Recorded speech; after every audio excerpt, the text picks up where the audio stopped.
You probably don't put much thought into what's at the end of a website. If it's a .com, a .org, or even a .info.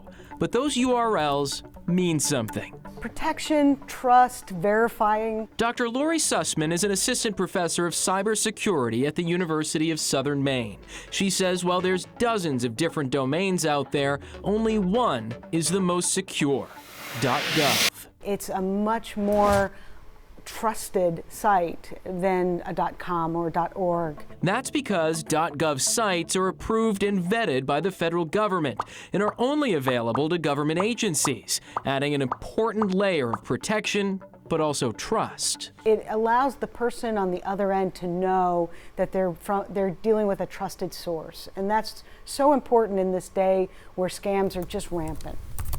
Experts say scams and spoofs of local government websites are made easier with less secure domains. Hackers replicating a site to target city employees and even compromise your personal information.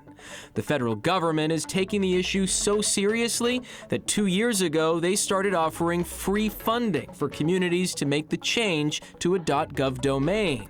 But an I-Team investigation found hundreds of cities and towns in our state have yet to make the switch. Is that a concern? Absolutely, especially as we're going into the elections. People are looking for trusted sources. According to our analysis of Maine's 480-plus municipalities, only 12% use a .gov right now.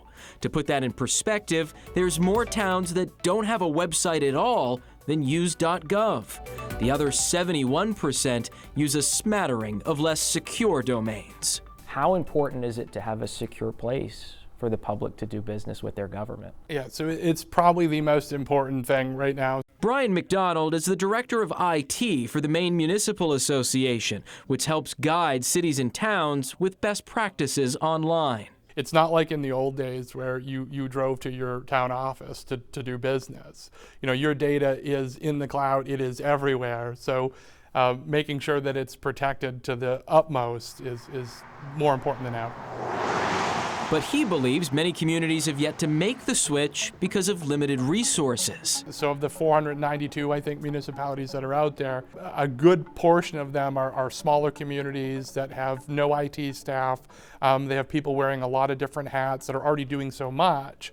So it's really, really difficult to ask them to work even harder and do even more. Still, some small communities are making strides for their security. In our view, it was a no-brainer. Agunkwit's town manager, Matthew Buttrick, made switching to a .gov his first priority when he took the job 2 years ago. I think that the process is so easy, so straightforward, and zero cost that we owe it to our communities to make sure that we're leveraging this benefit that's available to us. But the I-Team found even some of Maine's largest cities are lagging behind, including Westbrook, Biddeford, and Saco. While some told us they're actively working to switch to a .gov, others said they haven't even thought about it. What is your warning to them if they don't make the switch?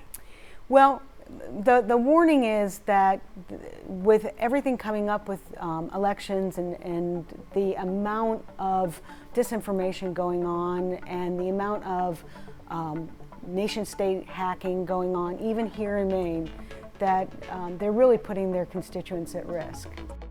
The Maine Municipal Association says overall, its members know those risks and aren't reluctant to make the switch to a .gov. They'll soon be putting out a toolkit of cyber resources as well that includes information on how to make the switch.